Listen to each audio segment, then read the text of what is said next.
ஆண்டவராகிய இயேசு கிறிஸ்துவின் வெளியேறப்பட்ட நாமத்தினாலே உங்கள் யாவருக்கும் என் அன்பின் ஸ்தோத்திரத்தை இந்த காலை வேளையிலே உங்களுக்கு தெரியப்படுத்துகிறேன். பரிசுத்த யோவான் எழுதின சுவிசேஷம் 14ஆம் அதிகாரம் 19வது வசனத்திலே இவ்வாறாக வாசிக்கின்றோம். இன்னும் கொஞ்ச காலத்திலே உலகம் என்னை காணாது, நீங்களோ என்னை காண்பீர்கள்.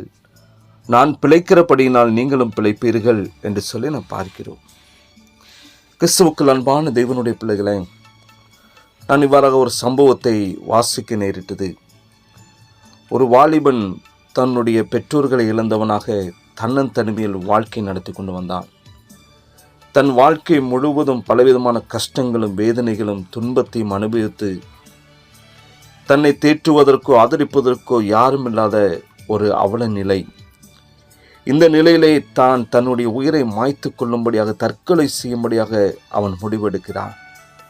கடைசியாக தன்னுடைய பெற்றோருடைய அந்த புகைப்படத்தை பார்ப்பதற்காக தன் வீட்டில் இருந்த ஒரு பெட்டியை அவன் திறந்தான். அந்த பெட்டிக்குள்ளாக பத்திரமாக இருந்ததான ஒரு வேத புத்தகம். அந்த புத்தகத்தை பார்த்த உடனே தன்னுடைய அப்பா சொன்னதான ஒரு காரியம் ஞாபகத்தில் வந்தது. நான் இருக்கும் வரைக்கும் நீயும் இருப்பாய், எனக்கு பின்னர் உனக்கு என்னவாகுமோ? எப்பொழுதாவது இந்த வேதத்தை நீ கையில் எடுத்தால், இதை நீ பார்த்தால், உன் தகப்பனை நடத்திய தெய்வன்தான் உன்னோடு கூட இருக்கிறார் என்று சொல்லி நீ நினைத்துக்கொள் என்று சொல்லி என்றோ ஒரு நாள் தன்னுடைய தகப்பன் சொன்ன வார்த்தைகள் அவனுக்கு நினைவுக்கு வந்தது. அவன் அப்பா என்று சொல்லி கதறி அவன் அழுதான். தன்னை நடத்தின தன்னுடைய தகப்பனை நடத்தின அந்த தேவன் தன்னோடு கூட இருக்கிறார் என்பதை உணர்ந்த பொழுது தேவ சமூகத்தில் முழங்கால் படியிட்டு தன்னை அர்ப்பணித்து அவன் கர்த்தரை மகிமைப்படுத்தினான். கண்பான தேவனுடைய பிள்ளைகளை, நாம் வாசித்து கேட்டதான இந்த யோவான் எழுதின சுவிசேஷம் 14ஆம் அதிகாரத்துக்குள்ளாக நாம் கடந்து வரும் பொழுது ஆண்டவராகிய இயேசு கிறிஸ்துவனுடைய இந்த பூமிக்குரிய வாழ்க்கையிலே அவர் வாழ்ந்த நாட்களை தன்னுடைய இறுதி நாட்கள் நெருங்கிவிட்ட போது சீசர்களை தேற்றி திடப்படுத்திய ஆண்டவராகிய இயேசு கிறிஸ்து சாட்சிகளாக வாழ அவர்களை அவர் ஆயத்தப்படுத்துகிறார். 14, 15, 16 அதிகாரங்களை வாசிக்கின்றதான பொழுது நாம் அறிந்து கொள்ள முடிகிறது. உலகத்தால் தம்மை காண முடியாவிட்டாலும் தம்முடைய சீசர்கள் அவர்கள் ஒரு நாள் தனித்திருக்க மாட்டார்கள் என்பதை உறுதிப்படுத்தி அவர்களை திடப்படுத்துகிறார். ஏனென்றால் நான் வாழ்கிறேன், நீங்களும் வாழ்வீர்கள் என்று சொன்னது மாத்திரமல்ல, 14ஆம் அதிகாரம் 20வது வசனத்தில் வாசிக்கிறோம், நான் என் பிதாவிலும் நீங்கள் என்னிலும் நான் உங்களிலும் இருக்கிறது, அந்நாளிலே நீங்கள் அறிவீர்கள் என்று சொல்லி அவர் சொல்லுகிறார். இது என்ன பெரிய பாக்கியம்!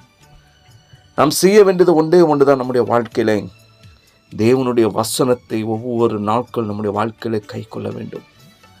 அந்த வார்த்தைக்கு கீழ்ப்படிய வேண்டும். இது மாத்திரம் நம்முடைய வாழ்க்கையில் நாம் செய்தால் போதும். அப்பொழுது பிதாவாகிய தேவனும் ஆண்டவர் நம்மில் அன்பாக இருப்பார்கள். இதற்கு மேலே நமக்கு என்னதான் வேண்டும்? நம்மில் அன்பு கூர்ந்து நம்மை நேசித்த அந்த ஆண்டவர் முடிவு பறிந்த நம்மோடு கூட இருப்பேன், நம்மை நடத்தும்படிக்கு வாக்கு தத்தங்களை கொடுத்த சத்திய ஆவியானவர் இன்று நம்மோடு கூட இருக்கிறார். உங்களை ஒவ்வொரு கூடவே இருந்து உங்களை வழி நடத்துகிறார், உங்களை பாதுகாக்கிறார்.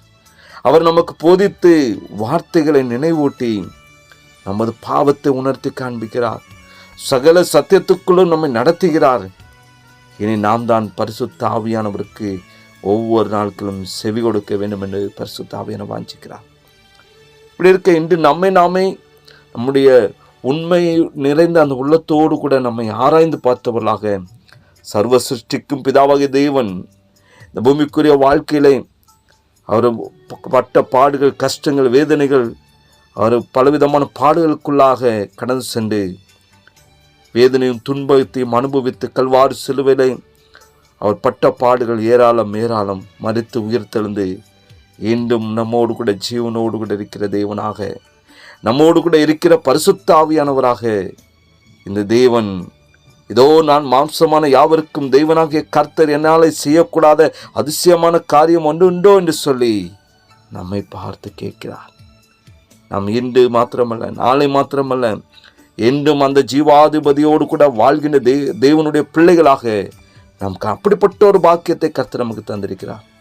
இந்த உலக வாழ்க்கையிலே அந்த நித்திய வாழ்வை வாழ கிருபை பெற்ற பிள்ளைகள். ஆகவே உங்கள் வாழ்க்கையில் காணப்படுகிற எல்லா சோர்வுகளையும் பலவீனங்களையும் சந்தேகங்களையும் முற்றிலுமாக குழி தோண்டி புதைத்து விட்டு பரிசுத்த ஆவியானவர் ஆளுகிறதான அந்த புதிய பலத்தோடு கூட எழும்பி பிரகாசிக்க கர்த்தருக்காக இன்னும் பக்தி வைராக்கியம் கொண்டு வாழ்வதற்கு தெய்வ சமூகத்தில் நம்மை பரிபூர்ணமாக நம்மை அர்ப்பணிப்போம். நமக்கு உள்ளாக ஒரு வாழுகின்ற ஒரு தேவன் இருக்கிறார். அவருக்கு உண்மையுள்ள சாட்சிகளாக, அவருக்கு எழும்பி பிரகாசிக்கின்ற பிள்ளைகளாக நாட்கள் நம்ம ஒவ்வொருவரும் எழும்புவோம். கர்த்தர் நம்மோடு கூட இருக்கிறார். அவருடைய கிருபையானது ஒவ்வொரு நாட்கள் நம்மை தேற்றுகிறது, பாதுகாக்கிறது, வழி நடத்துகிறது. அவருடைய கரத்தில் நம்மை அர்ப்பணிப்போம். பரிசுத்த ஆவியானவர் ஒவ்வொரு நாட்களும் உங்களை வழி நடத்துவார். ஜெபிக்கலாமா? உங்கள் நேசிக்கின்றதான அன்பின் நல்ல தொகுப்பினை ஆசீர்வதிக்கப்பட்டதான இந்த காலை வேலைக்காக நாங்கள் உமக்கு நன்றி செலுத்துகிற ஆண்டவரே.